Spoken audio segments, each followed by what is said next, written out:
नमस्कार, आप देख रहे हैं न्यूज 24। आपके साथ मैं हूं अभिलाषा पाठक। सबसे पहले बात जम्मू कश्मीर में आतंकी हमले की करते हैं। नगरोटा टोल प्लाजा पर बड़ा आतंकी हमला हुआ है और सुरक्षा बलों ने एनकाउंटर में 4 आतंकियों को मार गिराया है। इस एनकाउंटर में 2 जवान भी घायल हुए हैं। जम्मू के नगरोटा टोल पर सुरक्षा बलों ने 4 आतंकियों को ढेर कर दिया है। एक एनकाउंटर में इन 4 आतंकी को मौत के घाट उतारा गया।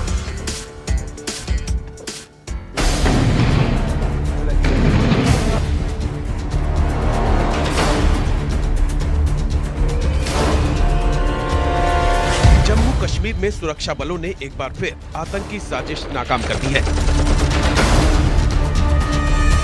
आतंकी जिला विकास परिषद चुनाव से पहले एक बड़ी साजिश रचने की कोशिश में थे।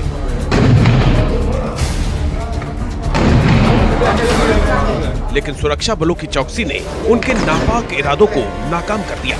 जम्मू के नगरोटा में सुरक्षा बलों ने जैश ए मोहम्मद के 4 आतंकियों को मार गिराया है।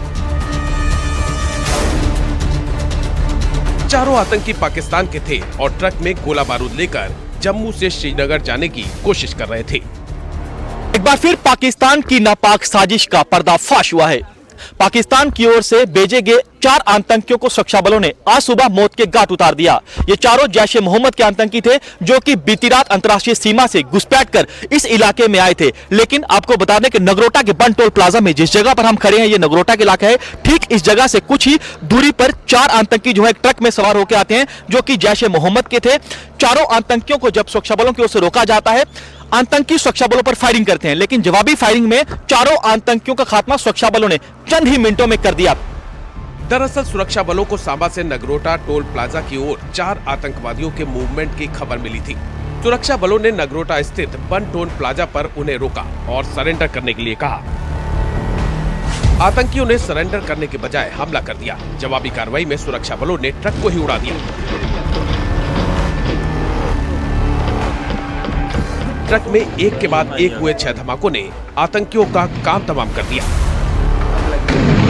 ट्रक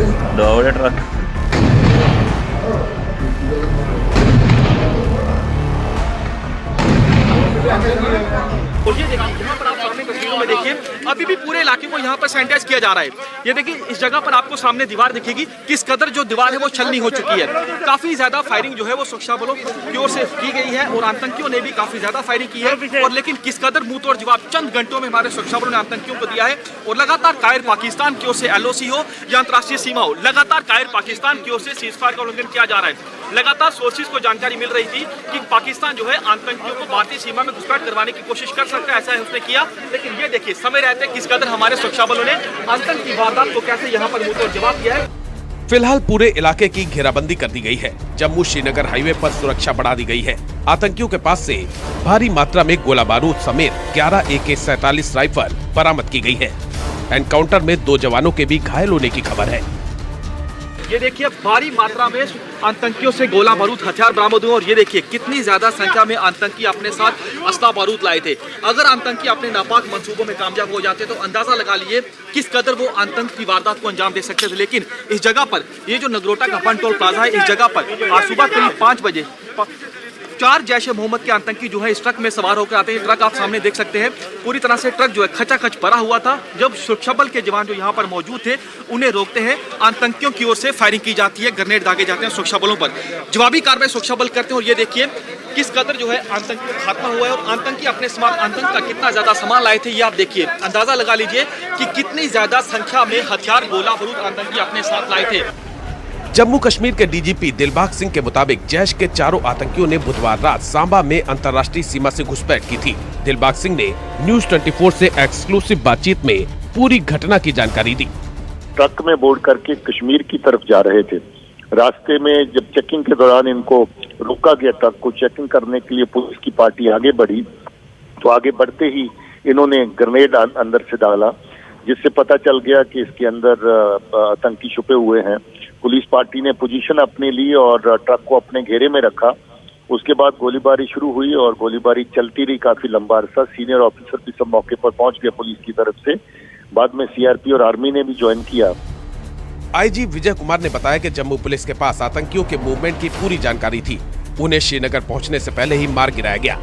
आईजी के मुताबिक आतंकियों की जम्मू कश्मीर निकाय चुनाव में बाधा डालने की साजिश थी। पाकिस्तानी को न्यूट्रलाइज कर दिया गया और उनका मनसा इधर कश्मीर में आके इलेक्शन में डिस्टर्ब करना था। तो किस तरह आपने इलेक्शन की बात की है? तो इलेक्शन पूरी हम लोग तैयारी कर रहे हैं। जेएनके पुलिस सिक्योरिटी फोर्स के साथ पूरी तैयार है। हम लोग के कैंडिडेट को सिक्योरिटी प्रोवाइड कर रहे हैं। सिक्योरिटी फोर्स पूरे मुस्तैद है।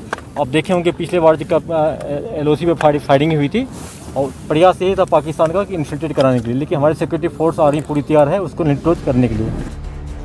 इस साल जम्मू श्रीनगर नेशनल हाईवे पर यह दूसरा एनकाउंटर है। सुरक्षा बलों ने फरवरी की शुरुआत में 3 आतंकियों को मार गिराया था। उस वक्त भी आतंकी इसी तरह एक ट्रक के अंदर छिपे हुए थे। सर, कितनी बड़ी कामयाबी है, 4 आतंकियों को आपने मौत के घाट उतार दिया है। ये पुलिस, CRPF, आर्मी हम सब के लिए एक बहुत बड़ी कामयाबी है। ये इसमें सुबह 5 बजे ये एनकाउंटर शुरू हुआ और तकरीबन 9 बजे तक चला, जिसमें 4 के 4 आतंकवादी मारे गए। इन्होंने हम पे बहुत भारी मात्रा में हथियार और एम्यूनिशन का इस्तेमाल किया और हमारे 2 जवान भी इसमें ज़ख्मी हो गए। जवाबी कार्रवाई में 4 के 4 आतंकवादी मारे गए। जम्मू कश्मीर में घुसपैठ करने वाले आतंकियों के गोलाबारी की आड़ में भारतीय इलाके में घुसने की आशंका जताई गई है। जानकारी के मुताबिक आतंकियों ने एक बार फिर सांबा या किसी अन्य इंटरनेशनल बॉर्डर के आसपास खुफिया सुरंगों के जरिए भारतीय इलाके में घुसपैठ की कोशिश की है। ऐसी आशंका भी है कि चूंकि कश्मीर से लगने वाली LOC से सटे चारों जिलों में भारी बर्फबारी के कारण एवलांच अलर्ट दिए जा चुके हैं। ऐसे में आतंकी इस रूट के जरिए घुसपैठ करने की बजाय जम्मू रूट का इस्तेमाल कर रहे हैं। हालांकि सुरक्षा बलों की चौकसी के कारण आतंकी अपने नापाक मंसूबों में कामयाब नहीं हो पा रहे हैं। पूरी तरह से बॉर्डर पर इस समय हाई अलर्ट जारी कर दिया गया है। नेशनल हाईवे पूरी तरह से सील कर दिया गया है। आपको बता दें कि चप्पे चप्पे पर हमारे सुरक्षा बल के जवान लगे हुए, चाहे वो नेशनल हाईवे का इलाका हो, चाहे वो बॉर्डर का इलाका हो, LOC पर सेना हो या IB पर BSF हो, पूरी तरह से हाई अलर्ट पर सबको रखा गया है। और आपको बता दें, एक बार फिर कायर पाकिस्तान के नापाक मंसूबों पर हमारे जवानों ने इस कदर पानी फेरा है कि पाकिस्तान जो है अब उसको समझ आ जाएगा कि अगर आप भारत के खिलाफ कोई साजिश रचोगे तो कैसे हमारे सुरक्षा बल के बहादुर जवान आपकी हर एक साजिश का मुंह तोड़ जवाब देंगे। कैमरामैन तनवीर के साथ पंकज शर्मा, न्यूज़ 24 जम्मू। और दिल्ली में कोरोना की स्थिति को लेकर दिल्ली के मुख्यमंत्री अरविंद केजरीवाल एक प्रेस कॉन्फ्रेंस कर रहे हैं। आइए सीधे लिए चलते हैं। है कि किसी भी पब्लिक पॉन्ड पे, किसी भी पब्लिक तालाब पे, किसी वाटर बॉडी के अंदर हम उतर के एक साथ छठ पूजा नहीं मना सकते। अपने अपने घर में मनाते हैं ना इस बार छठ पूजा। अपने अपने बात तो दिल से भक्ति करने की है, अपने अपने घर पे मनाएंगे। और यही सोच के कई सरकारों ने पब्लिक पॉन्ड में, पब्लिक वाटर बॉडी के अंदर, पब्लिक पानी की किसी भी उसके अंदर छठ पूजा मनाने के ऊपर गुजरात सरकार ने सूरत में, अहमदाबाद में पाबंदी लगाई है। मुंबई में पाबंदी लगाई गई है। हरियाणा में पंचकुला में पाबंदी लगाई गई है। तो यही सोच के लगाई गई है। मैं क्यों चाहूंगा कि छठ पूजा धूमधाम से ना मना पाए लोग?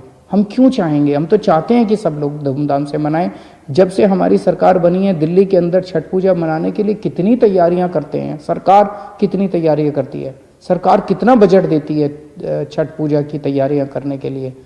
लेकिन इस बार ये महामारी है और आप ही की सेहत के लिए, अपने परिवार की सेहत के लिए हम ये कदम उठाने पे मजबूर हुए हैं।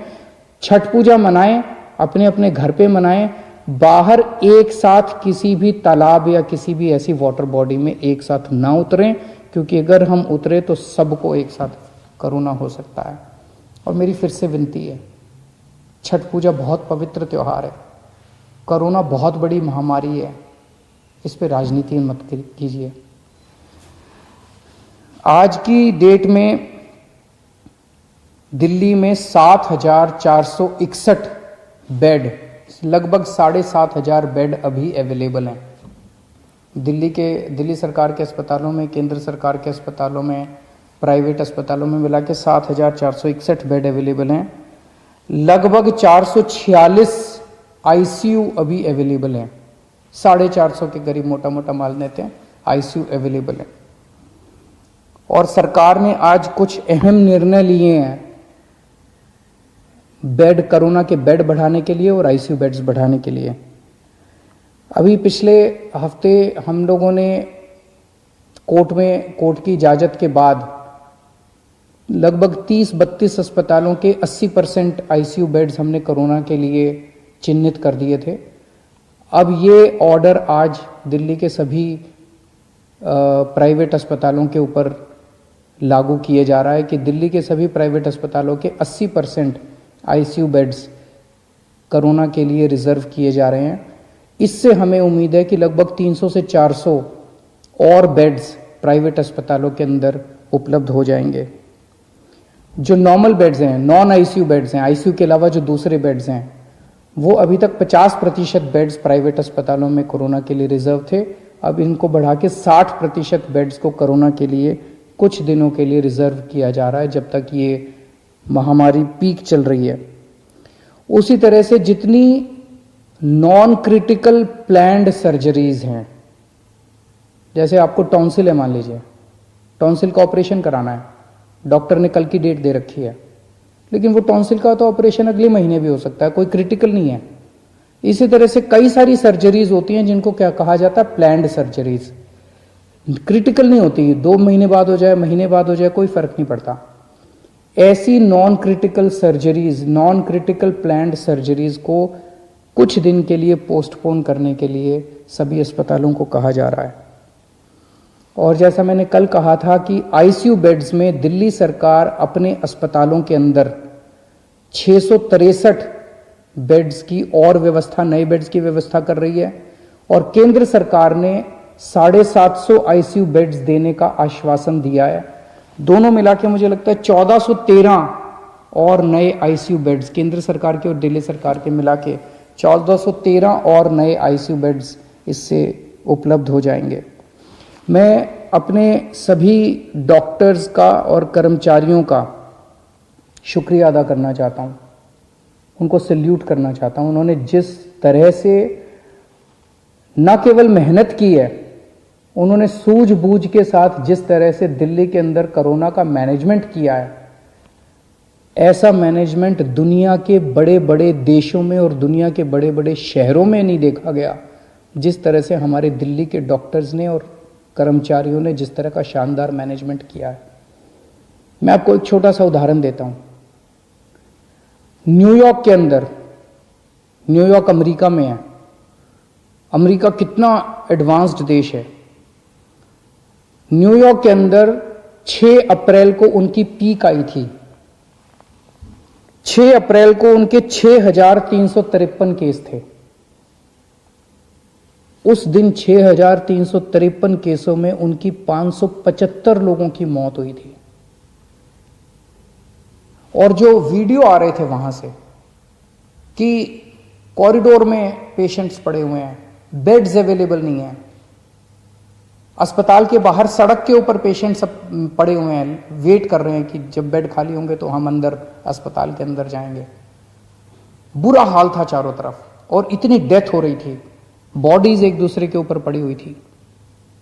इसी तरह की तस्वीरें स्वीडन से आई थी, इसी तरह की तस्वीरें फ्रांस से आई थी, इसी तरह की तस्वीरें इटली से आई थी। जब बेड्स खत्म हो गए थे, लोग बाहर पड़े हुए थे, लोग जब उनकी पीक आई थी। आज दिल्ली के अंदर लगभग पिछले हफ्ते 8,500 केसेस तक हम पहुंच गए दिल्ली में। लेकिन हमारे डॉक्टर्स ने इतनी शानदार, हमारे मेडिकल सुपरिंटेंडेंट्स ने, मेडिकल डायरेक्टर्स ने, डॉक्टर्स ने, मेडिकल फ्रेटर्निटी ने इतनी शानदार व्यवस्था की है, इतना शानदार कोविड का मैनेजमेंट दिल्ली में किया है कि दिल्ली के अंदर ऐसी व्यवस्था नहीं है। दिल्ली में आज भी 7,500 बेड्स अवेलेबल हैं, आज भी 450 आईसीयू बेड्स अवेलेबल हैं। कॉरिडोर के अंदर पेशेंट्स नहीं पड़े हुए, सड़कों के ऊपर पेशेंट्स नहीं पड़े हुए। इतनी ज्यादा पीक आने के बाद भी 100-125 के करीब डेथ्स हो रही हैं। नहीं होनी चाहिए, ये भी ज्यादा है, इसको कम करेंगे। लेकिन जब आप इतने एडवांस्ड कंट्रीज से कंपेयर करते हो जहां पे बुरा हाल हो गया था, मुझे लगता है हमारे डॉक्टर्स ने बहुत शानदार प्रदर्शन किया है। इन सभी डॉक्टर्स की ये समय है हम सब पीठ थपथपाएं। अगर कोई भी आपको डॉक्टर मिले, कोई भी नर्स मिले जो कि कोविड के लिए काम कर रहा है, उसकी एक बार पीठ थपथपा देना, उसका शुक्रिया अदा कर देना, ये बहुत ज़रूरी है। मैं अभी एलजी साहब के पास गया था मिलने के लिए। मैं एलजी साहब को सारी कोरोना की जो दिल्ली की परिस्थिति है उससे उनको अवगत करा के आया। हम दोनों ने माना कि दिल्ली के अंदर जहाँ जहाँ दिल्ली में बहुत सारे लोग मास्क पहन रहे हैं, लेकिन कई लोग अभी भी मास्क पहनते नहीं हैं, तो लोगों को मास्क पहनवाने के लिए कई बार जब कहने से बात नहीं बनती तो फिर थोड़ा सा टाइट करना पड़ता है। तो फाइन अभी 500 रुपये था, इसको बढ़ा के 2000 रुपये फाइन किया जा रहा है कि जो जो मास्क नहीं पहनेगा उसके ऊपर 2000 रुपये का फाइन लगाया जाएगा। मेरी सबसे अपील है, इस टाइम मैं दिल्ली के सभी लोगों से अपील करना चाहता हूँ, जितनी सामाजिक संस्थाएं हैं, जितनी धार्मिक संस्थाएं हैं, जितनी पॉलिटिकल पार्टीज़ हैं, आज मैंने पॉलिटिकल पार्टीज़ को भी यही कहा, मैंने कहा कि आप अपने सारे कार्यकर्ताओं को सड़क पे उतारिए और उनको मास्क देके भेजिए कि वो मास्क बांटे। कोई अगर सड़क के ऊपर मिले जिसने मास्क नहीं पहना हुआ, जितनी धार्मिक संस्थाएं हैं उनसे भी मेरी यही निवेदन है, सबको मास्क बांटिए। अगर आपने मास्क पहन लिया, आपके कोरोना होने के चांसेस बहुत ज़्यादा कम हो जाते हैं।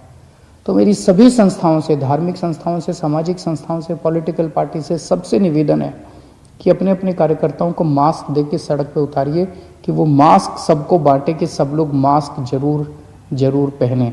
अगर आप मास्क पहन लेते हैं तो आप कोरोना से काफ़ी हद तक बच सकते हैं।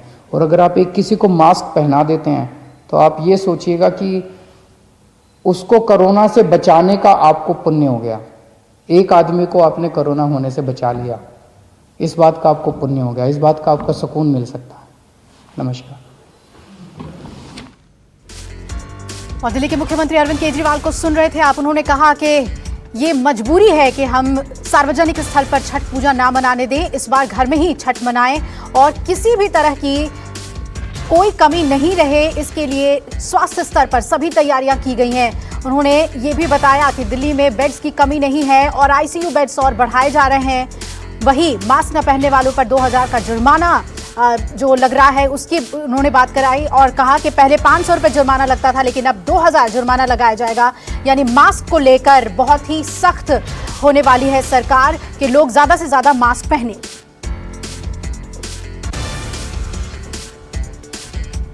और वरुण मेरे सहयोगी जुड़ रहे हैं इस पर ज्यादा अपडेट के साथ। वरुण, सरकार ने पहला कड़ा कदम उठा लिया है, कोविड पर लगाम लगाने के लिए जुर्माने की जो राशि है वो बढ़ा दी गई है। देखिए, निश्चित तौर पे जब सीधे तौर पे लोग सजग नहीं होंगे, जागरूक नहीं होंगे और लगेगा कि वो लोग बात मानने को तैयार नहीं है, तो ऐसी परिस्थिति में सरकार को कहीं ना कहीं कड़ाई बरतनी पड़ेगी। और ऐसे में दिल्ली सरकार की जो कोविड कमेटी है उसने रिकमेंडेशन दिया था कि दिल्ली के अंदर लोग मास्क नहीं पहन रहे हैं या फिर सही से उस नियमों को पालन नहीं कर रहे हैं, तो ऐसी परिस्थिति में कहीं ना कहीं इसको दुगना और 4 गुना किया जाए। तो फिलहाल 500 से बढ़ाकर 2000 कर दिया गया है। और इसमें एक और पॉइंट रखा गया है कि जो लोग पैसा नहीं दे पाएंगे उनके चालान कोर्ट के लिए काटे जाएंगे। तो शायद सीधे तौर पे समझाने के लिए काफ़ी है कि दिल्ली सरकार चाहती है कि नियमों का पालन किया जाए, खासकर उन इलाकों पे जहां पर भीड़ बहुत ज़्यादा होती है। एक और बात भी थी जो लगातार राजनीति पिछले कुछ दिनों से चल रही थी छठ के ऊपर। आज ऑल पार्टी मीटिंग में मुख्यमंत्री ने तमाम नेताओं को समझाकर एक कोशिश करी कि अभी दिल्ली के हालात जिस तरीके से हैं उसमें राजनीतिकरण ना किया जाए और फिलहाल आने वाले दिनों के लिए प्रिपरेशन की जाए, क्योंकि कोरोना लगातार दिल्ली के अंदर पैर पसार रहा है। तो पॉलिटिकली कहीं ना कहीं मूवमेंट जो लगातार छठ को लेकर चल रहा था उसको कमज़ोर करने के आज अरविंद केजरीवाल की शायद प्रयास जो है वो सफलतापूर्वक सामने निकल के आया भी, क्योंकि बीजेपी के नेता जब बाहर निकल के आए तो उन्होंने भी कहा कि कोविड के हालात जिस तरीके से दिल्ली के अंदर है, ऐसे में हमारी कोशिश रहेगी कि हम सरकार का समर्थन करें। तो ये कुछ चीज़ें हैं जो कहीं ना कहीं समझाने के लिए काफ़ी है कि दिल्ली सरकार, केंद्र सरकार लगातार अब आने वाले दिनों के लिए जो एक्शन प्लान तैयार कर रही है कोरोना को लेकर, उसमें तेजी और लाने का प्रयास किया जा रहा है। जी बिल्कुल, और इसके लिए चाहे वो बाजार हो या दिल्ली में सड़कें, हर सार्वजनिक स्थल पर अब मॉनिटर किया जाएगा कि लोग मास्क पहन रहे हैं या नहीं। देखिए, निश्चित तौर पे सीसीटीवी फुटेज से चेक किया जाएगा आके बड़े बड़े मार्केट्स में जो लगे होते हैं कि वहाँ पर लोग मास्क पहन रहे हैं नहीं पहन रहे हैं। सिविल डिफेंस के वॉलंटियर्स की संख्या जो है वो बाज़ारों में चौराहों पर बढ़ा दी जाएगी। इसके अलावा दिल्ली पुलिस के जवानों की ड्यूटी भी लगाई जाएगी और ये स्पष्ट तौर पर उपराज्यपाल की तरफ से भी निर्देश दिए गए हैं दिल्ली पुलिस को कि जो लोग भी मास्क नहीं पहन रहे हैं उनके तुरंत चालान काटे जाएँ। इसके अलावा आपने ये भी देखा होगा कि टेस्टिंग की जो सेंटर्स हैं उनको बढ़ाने का भी दिल्ली सरकार ने आज फैसला लिया है और ये कहा है कि अब तक दिल्ली में 60,000 टेस्टिंग अगर रोज़ाना होती थी तो कल से वो 1,20,000 होगी। तो ऐसे में जितनी ज़्यादा टेस्टिंग होगी उतनी ज़्यादा चीज़ें निकल के सामने आएंगी और उतनी ही तरीके से आप प्रिपरेशन कर सकते हैं। तो शायद यही वजह है कि अरविंद केजरीवाल और साथ में केंद्र सरकार मिलकर अब ये सोच रख के चल रहे हैं कि हमें तय करना होगा कि हमें ज़्यादा टेस्टिंग बढ़ानी है, बेड्स की संख्या बढ़ानी है, ICU बेड्स की व्यवस्था करनी है और जो कुछ भी नियम हो सकते हैं नियमों का पालन कराने के लिए वो किए जा रहे हैं। जी बिल्कुल। और जिस तरह से सर्वदलीय बैठक में बाजारों को बंद करने पर सहमति नहीं बनी वरुण, उसके बाद कुछ सख्ती तो दिखाने की जरूरत है। और क्या कुछ पहल किया जाएगा दिल्ली सरकार की ओर से कोविड को फैलने से रोकने के लिए? देखिए, पहली सोच सरकार की ये है कि किसी तरीके से हॉस्पिटल्स को और ज़्यादा तरीके से समृद्ध किया जाए, वहाँ पर बेड्स की संख्या को बढ़ाया जाए। दूसरी बात है प्राइवेट हॉस्पिटल्स की जो उसमें दिल्ली सरकार के हॉस्पिटल्स में शामिल करने की बात की जा रही थी। ये कहा जाता है कि एक पूरा नेक्सस और एक चेन बनाने की बात की जा रही थी कि प्राइवेट हॉस्पिटल्स और दिल्ली सरकार के हॉस्पिटल और केंद्र सरकार के हॉस्पिटल ये आपस में तीनों जुड़े, यानी कि कहीं भी किस प्रकार की कोई ज़रूरत होती है या कोई मरीज़ को ट्रांसफ़र करना है तो ऐसी परिस्थिति में इन तीनों का आपस में एक चेन हो। और यही सोच के लगातार जो है वो MCD, केंद्र सरकार और दिल्ली सरकार तीनों के हॉस्पिटल्स की एक चेन तैयार की जा रही है, जो शायद कल तक जो है वो उपराज्यपाल के पास प्रपोजल जाएगा, जिसमें हो सकता है वो ओके भी कर दिया जाए कि दिल्ली के बड़े 70 हॉस्पिटल, इसके अलावा 35 बड़े सरकारी हॉस्पिटल्स और MCD के 3 हॉस्पिटल्स और केंद्र सरकार के 5 हॉस्पिटल्स इसमें शामिल होंगे, जो तमाम इस पूरी चेन में शामिल रहकर दिल्ली में कोरोना को लेकर जो भी प्रयास हो सकते हैं वो करेंगे। एक और पॉइंट वो ये कि दिल्ली में अब ये कोशिश रहेगी अरविंद केजरीवाल सरकार की, जो बड़े मार्केट्स हैं उनको मॉनिटर किया जाए। वहाँ के एसोसिएशन के साथ कल मीटिंग की जा रही है, कल 3 बजे सचिवालय में मीटिंग होगी और उन तमाम एसोसिएशन को समझाया जाएगा कि जिम्मेदारी आपकी बनती है कि जो लोग भी आपकी मार्केट में खरीदारी करने आ रहे हैं आप लोग उनको समझाएं कि मास्क पहने, और ज़्यादा भीड़ अगर आपको लगती है तो ऐसी परिस्थिति में आप लोग क्या ऑप्शन अपना सकते हैं ये भी आप सरकार को बताएं। जी, सोशल डिस्टेंसिंग के लिए और क्या हम इंतजाम कर सकते हैं ये भी कहा गया है। वरुण, आप बने रहिए हमारे साथ, इस बड़ी खबर पे हम लगातार बने हुए हैं। 500 रुपए पहले जुर्माना होता था, लेकिन अब 2000 रुपए जुर्माना होगा अगर आप मास्क नहीं पहनेंगे। नमस्कार, मैं हूं मानक गुप्ता। अगर आपको हमारा ये वीडियो पसंद आया हो तो इसे लाइक और शेयर जरूर करें और हाँ, हमें सब्सक्राइब और फॉलो करना ना भूलें ताकि आप देश और दुनिया की कोई खबर मिस ना करें।